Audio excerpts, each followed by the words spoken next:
I'm gonna break these mental barriers, dude. I can play this game. I can play in at elo. I can get good shots. I can do this. People don't think you can do this after 1,000 hours in the game, but I'm gonna show you you can do this. This is what you call a bad luck day, dude. Like, there's nothing else to it. I gotta be able to beat these guys eventually, but still. My name is Musagan. I left behind a good job making good money in tech to pursue Valorant and content creation. I have only a year to prove myself, or it's back to a regular life. This is my story.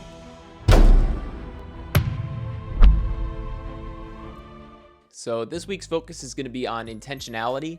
Every round I'm going to say out loud onto my recording what my plan is. This should turn off any autopiloting I'm doing. Once I have that plan in mind, I'm locking into the game. I'm just letting that plan execute itself. The round will play out as it is. We're also doing an hour of aim training each day this week, an hour of death matches every day, 45 minutes of VOD review.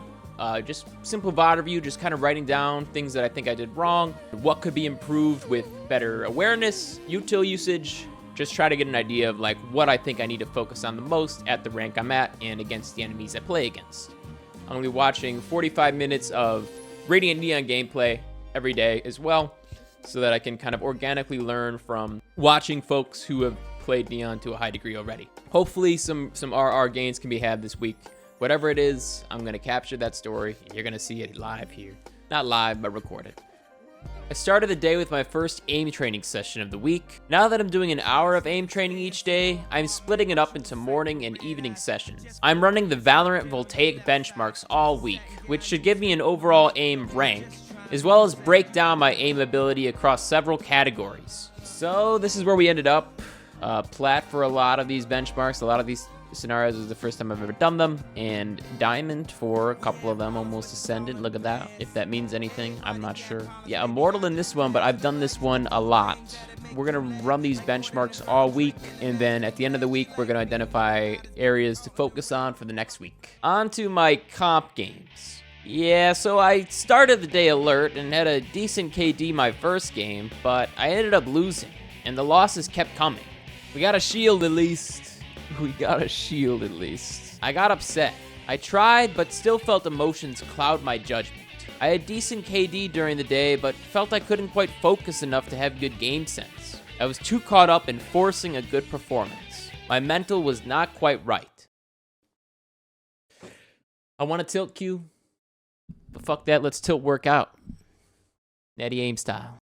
So here I am doing some rows on the erg machine. I've had shoulder problems in the past, and the PT had advised me to get more pulling workouts in, which rowing is great for. And as a fun fact, I actually originally injured my knee when I joined the rowing team back in college, and now it's been a way for me to heal another injury. Boy, I feel a lot better already after that workout.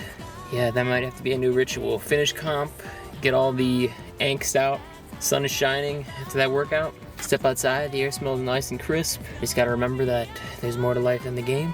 It's what I'm trying to pursue. It's not the end-all be-all. Just gotta remember that sometimes. Grounded after my workout, I was able to put in a great DM session. I focused on remaining in a state of relaxed focus and practiced not judging myself while playing, the way the inner game of tennis suggests. I tried to see whiffs as not good or bad, but what happened in the whiff? Did I shoot too fast? Did I not microcorrect fully? Was the opponent just faster? Crosshair is moving cleanly across the screen. The shots are hitting the opponent's heads.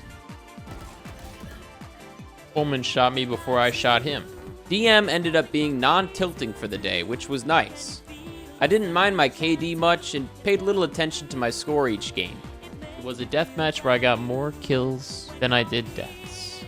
During my VOD review for the day, I brought that same mindset. Now that play was good awareness of where Cypher was. Sorry, not good. That play had awareness of where Cypher was, and I tried to buy time for Cypher, and Cypher was able to flank, and I was able to kill the other guy with crosshair placement and patient aim. Day 2. I lost my first comp game. I was doing my intentionality and pre-round plans, but felt like I still needed to warm up more before the game began. I did a deathmatch afterward, and I saw Loud DJ Zin, a pro Valorant player. It's pretty likely it was him, given the guy had over 5,700 hours in the game and was peak over 1,000 RR. I didn't manage to land a single kill on him and didn't know it was him until afterward. Still, shit was pretty awesome and helped me rally before my next game. On my next game, I queued into Split with 5 duelist comp. Vibes were good in the lobby before the game. No. Oh, you got jet smokes, bro. We got Neon Wall, Phoenix Wall. Yeah, you're right. That's all the smokes we need. And Split has been a high win rate map for me this season. So One enemy. Shit, too how we easy. do it. Too easy. One enemy remaining. Nice.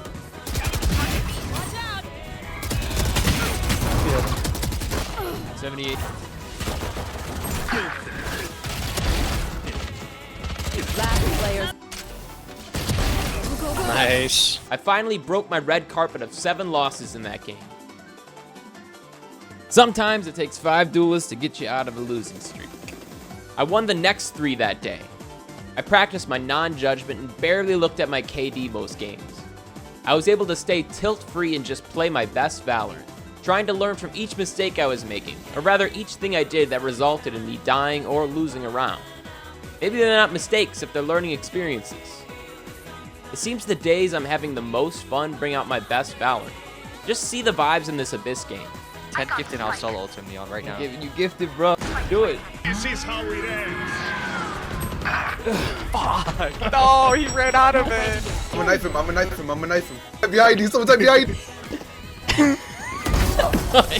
Ah, bitch! Did you hear? Knife him, someone knife. Hold up. It was overall a good day of Valo. I had the thought today there will be many losses on my way to Radiant, if I'm to actually hit it. When they come, let me only learn from them. The inner game of tennis says to think of myself as a flower blooming. You can't force a plant to grow, only water it and give it good nutrients. The growing is a natural process, and so shall be my improvement in the game. Day 3. We got a 7-game win streak going this day. I was in a game on Pearl where I was bottom fragging and we were losing a strong lead. I felt I couldn't provide any value to my team on defense. The enemy team had won 5 rounds in a row. One more time. I don't even know. I'm just gonna play Kick them silent. out. I found my calm, realized I needed to change it up, and just played slow and patient while my team was on eco. Blocking sight. Go. I got a momentum-changing pick on their top frag, and later clutched the round with my ult. You're good. Running low. One enemy remaining. Go.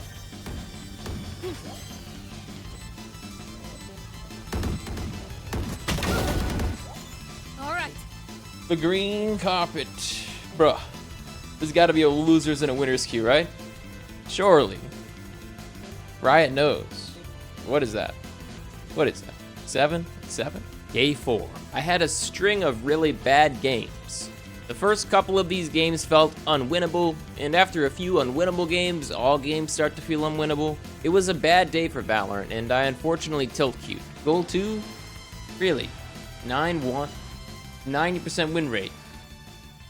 90% win rate, huh? 2 KD? This is what you call a bad luck day, dude. Like, there's nothing else to it. I gotta be able to beat these guys eventually, but still. I'm working on this, but just trying to keep it 100 with you guys. I find myself starting to see improvements and just get too eager to see the results right away. On the upside for this day, those bad games brought out some frustration that helped me put in some good aim training scores, as well as go hard in some death matches.